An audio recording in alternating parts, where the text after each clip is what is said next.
Hey guys, John McKenzie and Marie-Clare from Staff Leverage. Just thought we'd have a bit of a chat about, does mediocrity hold business back?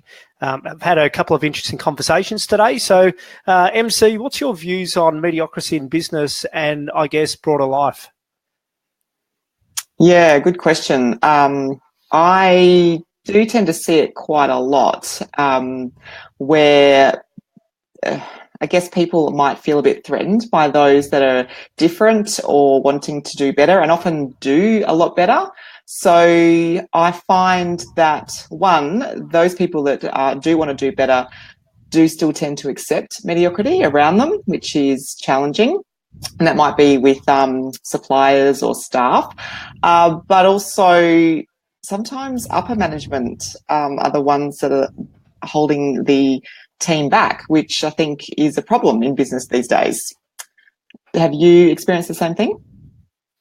Yeah, look, it's as I said, I was chatting to a gentleman today, and look, I'm not going to go into names of the business, but I worked with him probably for a few years in management roles, and we actually had some responsibilities where we were engaging staff engagement. You know, there was more than a couple hundred people involved in the site that we're operating, and our task was to actually drive operational efficiency. So that operating efficiency was mostly from people engagement, but also around equipment efficiency. Now, he actually ended up jumping a couple of levels, and he's a site manager of quite a large manufacturing plant. So as he stepped into the new role, he just implemented what you'd call lean or agile management and lean manufacturing. So that he's doing a wonderful job at the moment, and he's getting great results from not only production, from people perspective, managing costs and driving profit. But the senior management of that site, not of that site, but of the broader, corporate business, some of them are actually looking down on him because he's actually starting to probably shine and make them look bad. That's sometimes referred to in Australia as tall poppy syndrome too, isn't it? Where people try and drag you down to their level.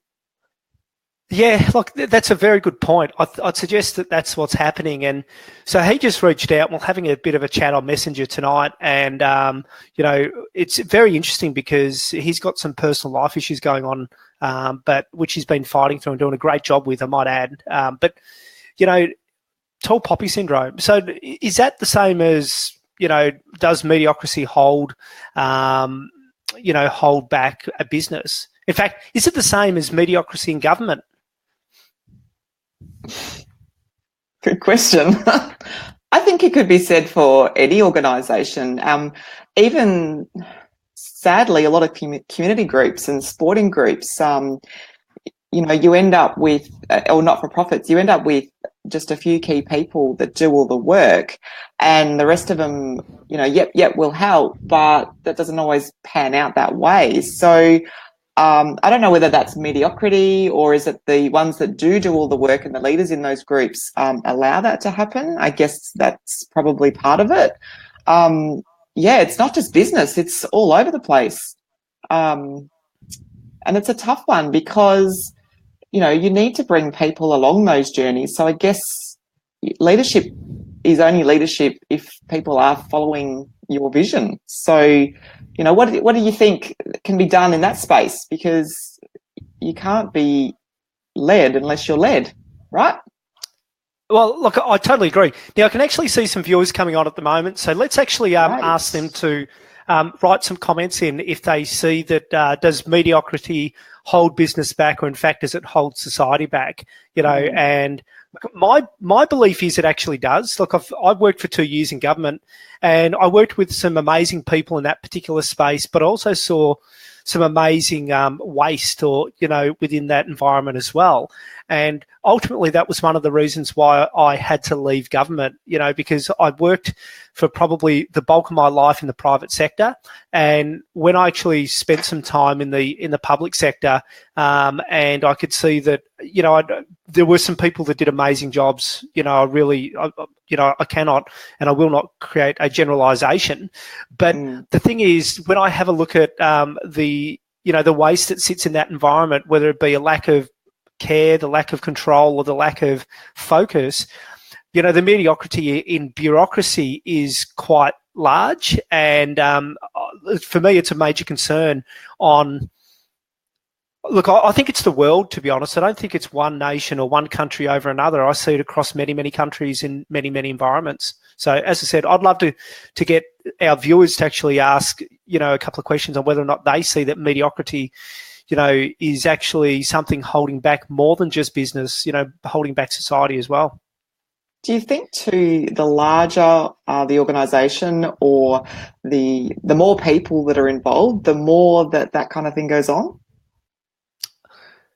It seems to be the case. I think it comes down to strong management and systems. So to some degree, in early stage businesses, they're probably going to be a little bit inefficient. But for businesses been around for a while, or when you have a look at structured businesses like franchises, I think that they operate at a much higher level of standard initially.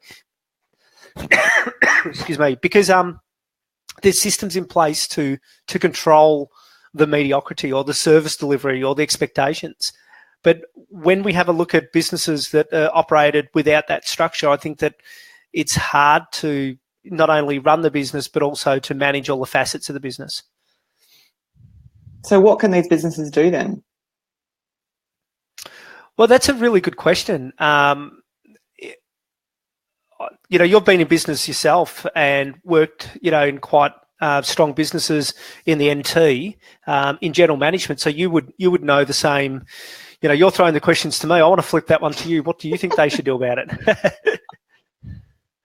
Yeah, great. Thanks. I haven't experienced mediocrity. The businesses that I've been part of are amazing with great leadership. Well, that's because you were one of the leaders, right? Maybe, but even though in some of those I'm not around, that it's still great leadership. And I think that's the point, that you do need really, you would use the word strong as in, I think you said strong systems, but it's strong leadership and management. Actually, strong management's what you said. I think it needs both. It needs, someone used to say to me, you need the carrot and the stick approach. And I think that's true. Like you need to be able to pull people up when things aren't going right and be really open and honest about that. But at the same time, let people know that you've got their backs. This is not about being rude about it. It's about wanting them to be better, and therefore setting the standard yourself as well. And I see some businesses do that really well, others not so much. So yeah, definitely about the strength of character of the leaders who can have those tough conversations, I guess. Yeah, I think that's a really good point, because it can be tough because, you've got, whether it be your staff or, an emerging business, and you've got to have those reasonably, frank discussions, because ultimately, most businesses got a client at the end of the, the payment, at the end of the journey. And if that client doesn't see value, they don't feel, great experience, they will make, decisions, based on that. And business doesn't operate without a paying client. So, mediocrity is very, very, front of mind, I guess. And look, as I said, this really came about, this thinking or this question today after having quite a long conversation with, with a guy that I worked for. He's he's a great gentleman. He's a really good leader. And what he actually said to me was, John, he will push through. He's going to continue to deliver as a leader within the site that he operates within. But he'll continue to learn and grow, but then he'll leave the business. And for me, that was, a bit of a shame, because being such a great guy, a fantastic leader, that business doesn't realise that they're actually probably losing one of their better operators. And, I think business needs to work out how they nurture people and retain them, not actually lose people. Yeah, that's a good point. And I wonder what will be next for him. your friend? Like, what's going to be next for him? Like, he's obviously got his own values as to what he looks for in life and in business, and his profession. So, if he's not feeling like others are surrounding him with the same values, then he will look elsewhere for those same traits that he strives for. Yeah, once again, yeah, look, I think you've hit the nail on the head again there.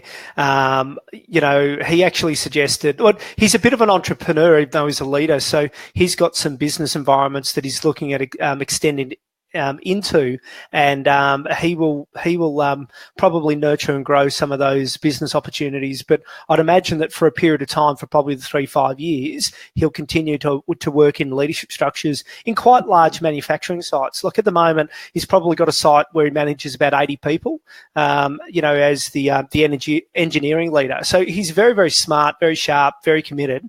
But as I said, when I actually had that conversation, I was a little bit disappointed for him, who's a very hard worker, and being judged by even more senior executive management because he's got the site too performing now. And it's like, that tall poppy syndrome that you touched on earlier, it's a bit of a shame, because I see that in a lot of businesses. I see that in people judging others in our society or in our communities. And once again, it's quite prevalent in our bureaucracies as well, where we actually need those bureaucracies to drive outcomes, to help, through people that really need that.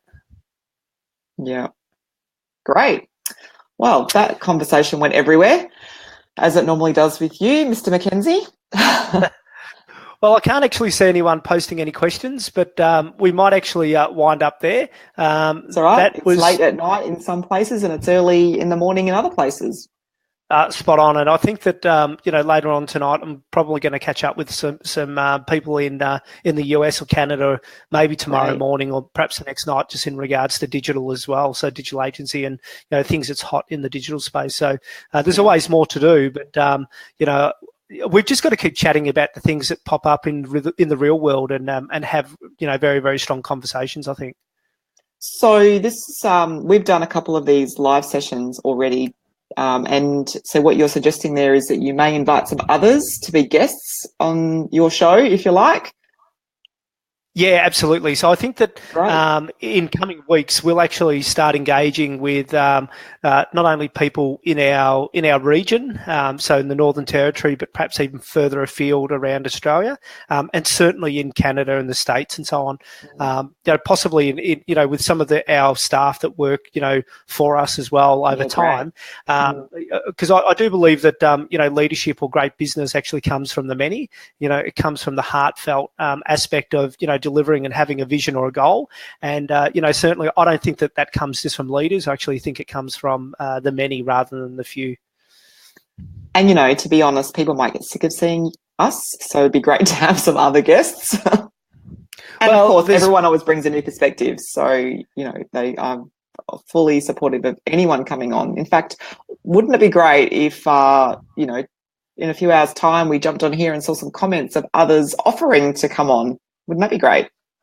Yeah, absolutely. If people want to join us on a chat, and we have some very pertinent, discussion points that we can talk to, something that might be affecting their business or their region, and just unpack that, in terms of whether it be digital or analog or traditional brick and mortar businesses, people engagement, whatever it might be. It just makes it for very, very interesting discussions where a lot of people actually have similar issues, whether it be in life or in business. So it's just communicating and trying to add value, throughout the, our network. And as we've experienced, sometimes the heading that you choose doesn't always stay on track, and that's okay. Well, I think we stayed on track here today. You're probably right, but it's not always the case, and that's okay. Terrific. Okay, well, we might end the broadcast there. So thank you to our viewers. Have a great day, and we'll certainly bring some more time or broadcasts in the future. Great to chat, John. Cheers. Okay, CMC. Have a good night. Bye.